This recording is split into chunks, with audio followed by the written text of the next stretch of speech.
اور اب ہونے والا کیا ہے؟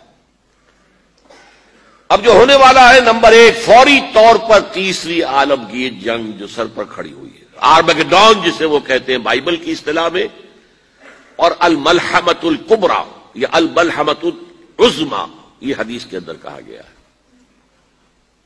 متفق گردید رائے بو علی بارائے من، انجیل کی آخری کتاب ریولیشنز آف جان، اس میں آرمگیڈون، اگر ڈکشنری میں دیکھیں گے تو آپ کو معنی ملیں گے آرمگیڈون کے، a very big war which will be fought between the forces of evil and good before the end of this world.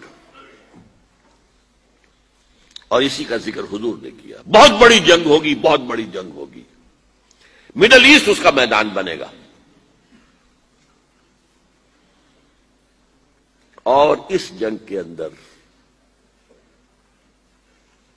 عربوں کا شدید نقصان ہوگا، شدید نقصان ہوگا، شدید نقصان ہوگا، تہس نہس ہوں گے۔ حضور نے فرمایا کہ ایک باپ کے اگر 100 بیٹے ہوں گے تو 99 ختم ہو جائیں گے، ایک بچے گا۔ یہ حدیث ہے، کتاب الملاحم پڑھیے۔ یہ ملاحم کسے کہتے ہیں؟ لحم، گوشت کو کہتے ہیں۔ جنگوں میں کیا ہوتا ہے؟ گوشت کے ٹکڑے اڑتے ہیں نا، اسی طرح ملحم کہتے ہیں عرب، سعودی عرب میں آپ نے دیکھا ہوگا کسائی کی دکان جو ملحم ہے، گوشت لحم جہاں پر کاٹ کاٹ کے بیچا جاتا ہے، ملحم۔ تو ملحمہ جنگ کو کہتے ہیں، ملاحم اس کی جمع ہے، الملحمۃ العظمیٰ، الملحمۃ الکبریٰ، یہ دو الفاظ حدیث میں آئے۔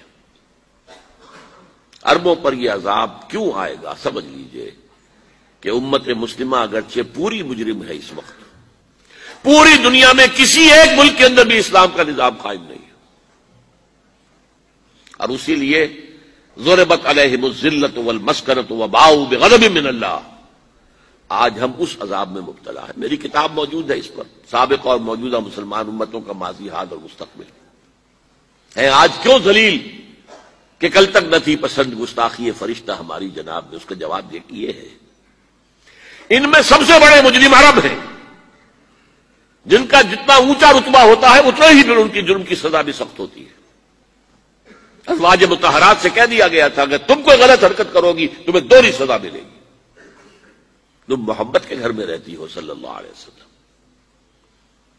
اسی طرح عربوں میں سے تھے حضور، رسول عربی، رسول ہاشمی، اور نمبر 2 ان کی مادری زبان میں اللہ کا کلام موجود ہے، انہیں اسے سمجھنے کے لیے کوئی مشقت اور محنت نہیں کرنی پڑتی۔ پھر بھی مغربی کولونیل کا بستر جیسے جیسے طے ہونا شروع ہوا اور عرب ممالک آزاد ہونے شروع ہوئے، کسی نے ماسکو کو قبلہ بنا لیا، کسی نے واشنگٹن کو، اسلام کو کسی نے اپنا قبلہ نہیں بنایا۔ میرے اپنے اندازے میں ہولوکاسٹ جو ہوا تھا پچھلی صدی میں، اس کو 10 سے ضرب دے دیجئے، اتنا بڑا ہولوکاسٹ مڈل ایسٹ میں ہوگا اس ملحمۃ العظمیٰ اور ملحمۃ الکبریٰ کے ذریعے سے۔ بہت برے دن آ رہے ہیں، بہت برے دن آ رہے ہیں، بہت برے دن آ رہے ہیں۔ البتہ اس کے بعد پانسا پلٹے گا۔ اس پانسا پلٹنے کی کیا وجہ ہوگی وہ بھی میں آپ کو بتا دوں۔ مسلمانوں کو دوبارہ فتح ہونی شروع ہوگی، مسلمان پہلے تو یہ سارے عرب ممالک نکل جائیں گے، گریٹر اسرائیل بن جائے گا گویا کہ عراق ہے، شام ہے، سعودی عرب میں وہ آ جائیں گے، مدینے کے قریب تک مدینے کے اندر داخل نہیں ہو سکیں گے، وہ اللہ کی طرف سے خاص پروٹیکشن اسے ہوگی، باقی وہ اپنا گریٹر اسرائیل بنا لیں گے۔ پھر جو ہے there will be a reversal، اور اس ریورسل میں مسلمان دوبارہ ریگین کریں گے اپنے کھوئے ہوئے علاقوں کو۔ اس میں 3 واقعات کو ذہن میں رکھیے۔ پہلی بات وہ جو میں کہہ چکا ہوں کہ کسی نہ کسی ملک میں، کسی عجمی ملک میں، عربوں پر تو عذاب آ جائے گا، آخری عذاب آئے گا، عجمی مسلمان ملک میں نظری طور پر ایران بھی ہو سکتا ہے، افغانستان، پاکستان، اور کسی درجے میں بھارت، وہاں بھی تو آخر 20 کروڑ مسلمان ہیں۔ لوگ 18 کہہ دیتے ہیں اور وہ 12 بھی کہہ دیتے ہیں کہ 20 یا 25 کروڑ مسلمان بس رہا ہے ہندوستان کے اندر۔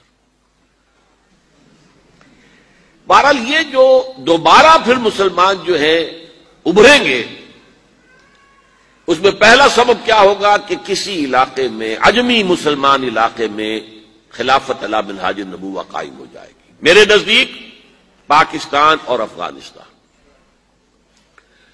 میرا گمان ہے واللہ عالم، میں نے کہا تھا ان باتوں میں اختلاف کی گنجائش ہے، یہ کوئی میں قرآن و حدیث کی روح سے نہیں کہہ رہا ہوں، لیکن جو میرا مشاہدہ ہے افغانستان کی تقسیم ہو جائے گی، پختون حصہ جو ہے پاکستان کے ساتھ ملے گا، اور یہ یہاں پر وادی سندھ، جس کو اقبال نے کہا ہے کارواں زی وادی دور و دراز آیت بروں، اس جہاں پر خلافت علی منہاج النبوہ کا نظام قائم ہوگا اور یہاں سے فوجیں چلیں گی، نمبر 1۔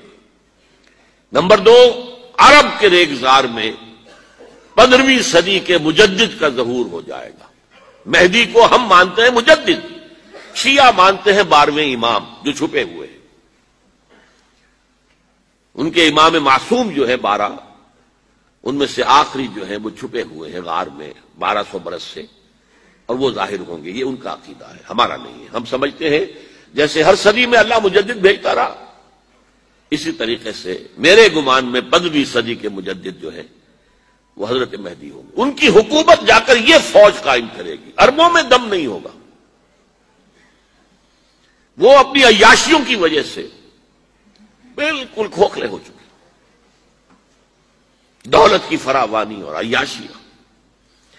یہ بھی سننے میں آتا ہے دروغ برگردن راوی کہ اگر کوئی فوجی قافلہ ان کا چل رہا ہوتا ہے تو وہ بجائے ٹرکوں میں بیٹھنے کے وہ اپنی کاروں میں بیٹھ کے ساتھ ساتھ چلتے ہیں، وہ ٹرک خالی چل رہے ہوتے ہیں۔ ٹرک کی سختی جو ہے، سخت سیٹ جو ہے برداشت کرنا ان کے بس کا روگ نہیں ہے۔ بہرحال یخرج الناس من المشرق یطیعون للمہدی، یعنی سلطان اس کی حکومت کو مستحکم کرے گا۔